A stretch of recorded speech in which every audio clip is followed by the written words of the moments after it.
AFR Talk and other programs are up there, broadcasting live. And it's the convention involves, as we would assume, numbers of broadcasters from various fields across the country.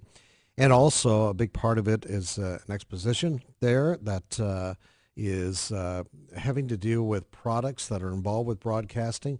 It's kind of interesting to walk around the new role that churches are playing and church media. It's a huge growth industry there.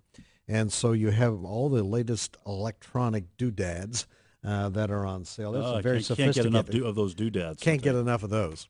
So it's an exciting place to be. And on top of all of that, some just fascinating speakers. I was up there myself on Sunday. James McDonald was the speaker for the worship service on Sunday. Just an incredible message from James McDonald. You may be familiar with some of his books, a preacher, author out of the Chicago area. But also on Sunday, Israel was kind of a theme at a number of events, including an event on Sunday evening sponsored by a group called Proclaiming Justice to the Nations, which is a group formed out of Franklin, Tennessee, to correct the erroneous reporting when it comes to Israel. Just a fine group of people there. And one of the reporters that covered that was our very own Russ Jones. And Russ, welcome to the program. Hey, great to be here. Russ, you were there on Sunday night when the former director of the CIA, James Woolsey, gave his address to this pro-Israeli group. I tell you, I was listening in, and I was shocked at the scope of this speech and his ability, I think, to address some very serious issues of our day there. One of the things that he talked about, and I want you to expand on this a little bit because you got a chance to talk to the former CIA director yourself afterwards, was this whole issue of our dependence on oil and how that is funding the training of terrorism. Why don't you expand on that a little bit?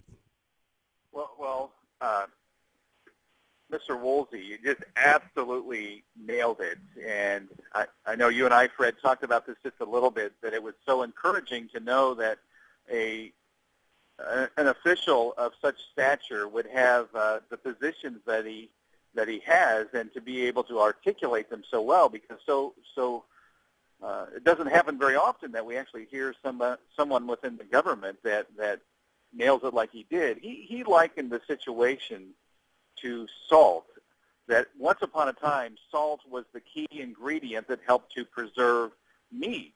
Mm. And he said, like salt, fuel needs to be reduced in its importance. He said once upon a time, salt became what he called boring, if you recall that. Mm-hmm. And I thought that was very interesting, that when electricity came onto the scene and refrigeration came onto the scene, meat was able to be preserved by just simply cooling it, and salt no longer had the importance in preserving the meat.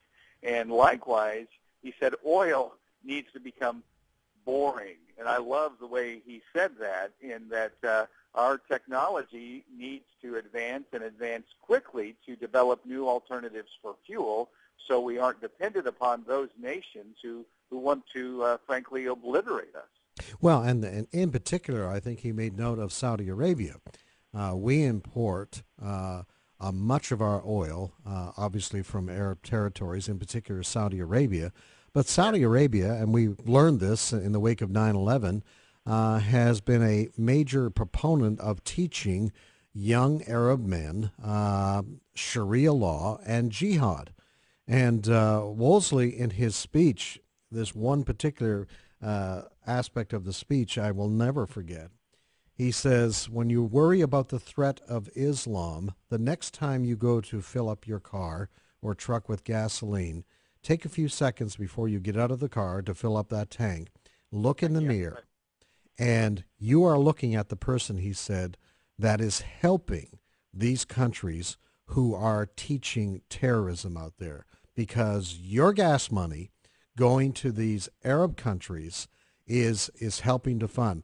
That was a sobering way to look at the extent of this problem. And yet, Russ, and we, other stories that we have done, this dependence on Arab oil continues because, in particular, there's very little drilling going on in this country. In fact, it has been discouraged very much over the last couple of years.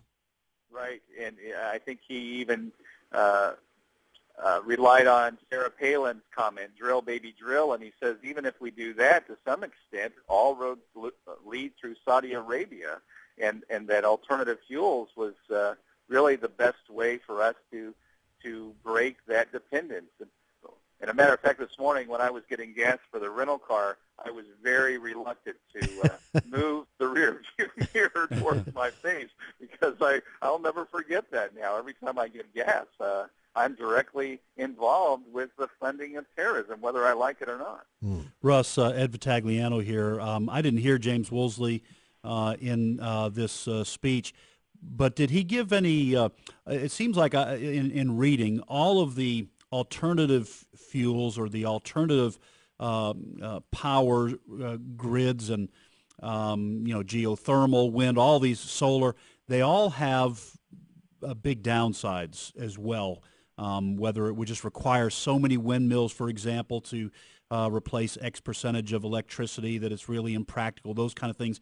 Did Mr. Woolsey give any kind of indication where the technology may be headed to where we'd have some real alternative power possibilities that in the near term could significantly decrease our oil consumption while we, for example, maybe build nuclear power plants, or while we, they're talking about drilling, for oil shale now in the western part of the country, some kind of stopgap that might get us over the hump while we develop something big down the road?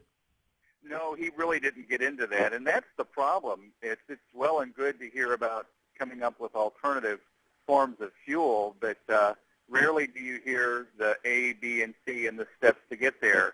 And I tried to get to that to some degree at a reception following his speech that I had a chance to actually visit with him. And he was unable to lay out any specific plan, even though he says we have the bodies, we have the institutes and the schools and the higher education, but he didn't, unfortunately, lay out any specific plan. One of the things he did talk about also is how the West should be very concerned about the spread of Sharia law. Yeah. And in particular, Russ, I was quite taken with his focus on the lack of concern in the West over what Sharia law means for women and the abuse under Sharia law of women. And the question was basically, where are all the liberals in the West?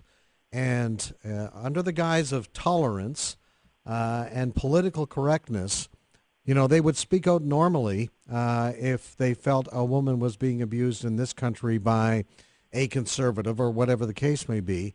But it is well documented that under Sharia law, women are worse than second-class citizens many times. Yes. And he said, why aren't the stories being done about that?